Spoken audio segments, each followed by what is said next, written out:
जोहार, नमस्कार। आप देख रहे हैं आपका अपना एडी लाइव।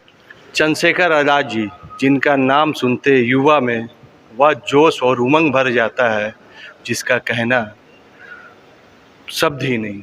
लेकिन आज उनका आगमन जमशेदपुर शहर में हुआ है और उनसे बात करते हैं। समय कम है, बहुत मिलने। सर, सवाल है कि आने वाली राजनीति 2024 की आपकी पार्टी ने क्या क्या तैयारी की है? देखिए, अभी तो हमारे लोगों से राजनीति हो रही थी। उनको झूठे सपने दिखा के जो है उनको ठगा जाता है। चुनाव से पहले बहुत बातें उनसे की जाती हैं, चुनाव से पहले उनको बहुत सपने दिखाए जाते हैं।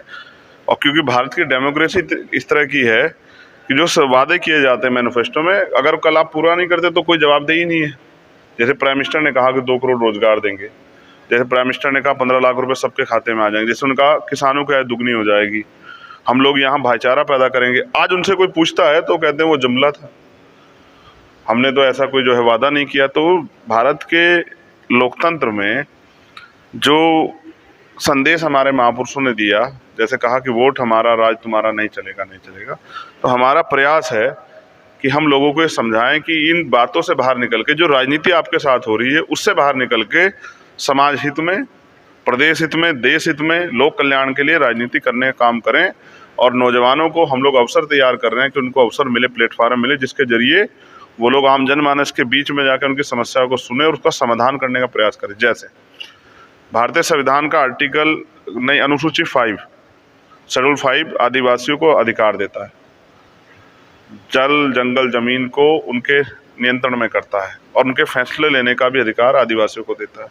लेकिन आप ही बताओ, उसी आदिवासियों को उन्हीं की तैयार की गई जंगल से उजाड़ के फेंक दिया जाता है पूंजीपतियों के इशारे पे। तो कहाँ संविधान कहाँ से फॉलो हो रहा है? अब ऐसे लोगों की जरूरत है जो अपने अधिकारों के लिए लड़ें, लेकिन उससे पहले उनको अधिकारों को जानना चाहिए। आज भारतीय संविधान जो दुनिया का सबसे महान संविधान है और जो हर व्यक्ति को बराबर के अवसर और समता, समानता, बंधुत्व, भाईचारे के लिए प्रेरित करता है, आज उस संविधान को भारतीय जनता पार्टी पिछले दरवाजे से खत्म करना चाहती है। क्योंकि 2 अप्रैल का जब एक आंदोलन हुआ SC ST का, उसके बाद सरकार में भय पैदा हुआ। अब वो सामने से नहीं लड़ रही है, वो दिखाती है दुश्मन के रूप में इधर की भारत की राजनीति में मुसलमान को, और हमला करती है SC ST OBC और माइनॉरिटी के अधिकारों पे। अब हम लोगों को सचेत कर रहे हैं कि वो अपना ध्यान जो है वो केंद्रित करे कि देश में असली वास्तविकता में हो क्या रहा है। नौकरियां खत्म हो रही हैं, सरकारी जो इंस्टीट्यूशन है वो सबको बेचा जा रहा है।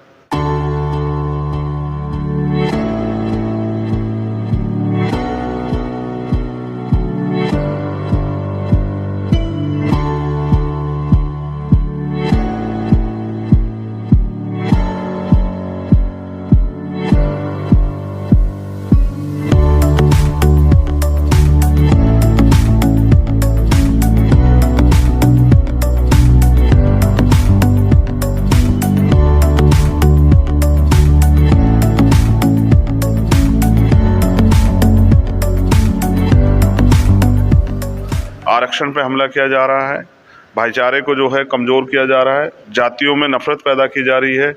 जितने जो हैं सरकारी इंस्टीट्यूशन थे उनको बेच बेच के पूंजीपति मित्रों को दिया जा रहा है। इकोनॉमी देश की गिर रही है, किसान बेबस हो गया है, MSP की गारंटी का वादा करने वाली सरकार ने नहीं दी।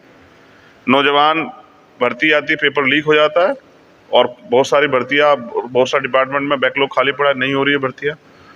अच्छी शिक्षा का सपना दिखा के आज कह रहे हैं मोदी जी कि हम नई जो है विदेश की एक यूनिवर्सिटी को यहाँ ला रहे हैं। मज़ा तो तब आता जब हमारी यहाँ की यूनिवर्सिटी विदेश जाती, लेकिन ऐसा कुछ नहीं हो रहा जिससे देश ताकतवर हो। तो ये सब के लिए RSS BJP के लोग जिम्मेदार हैं।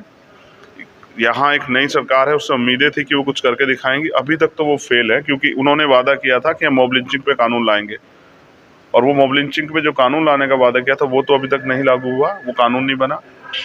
तो ये जो धोखा हो रहा है, इसके खिलाफ जनता को जागरूक करना पड़ेगा। वो काम हम जिम्मेदारी से कर रहे हैं। 2024 में आज़ाद जी देश में अपने को किस स्थान में पा रहे हैं, या मुख्यमंत्री या प्रधानमंत्री या एक फाइटर के रूप में? बहुत सारे मुख्यमंत्री, प्रधानमंत्री हुए और अपने लोगों के लिए कुछ नहीं कर पाए। मेरा ये प्रयास है कि मैं इस देश के SC ST OBC माइनॉरिटी, जो वास्तविक इस देश के रहने वाले हैं, जिन्होंने इस देश के लिए कुर्बानियाँ दी है, जिन लोगों को आज भी जो है अन्य अत्याचार का सामना करना पड़ रहा है, उन लोगों को जगाने के काम में मैं अपनी जिम्मेदारी को अदा करूँगा।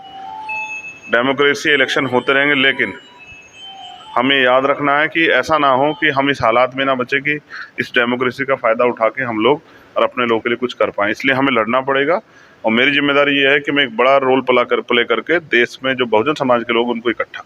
एडी लाइव का वीडियो को शेयर कीजिए, लाइक कीजिए। एडी लाइव की पूरी टीम की ओर से सभी को धन्यवाद।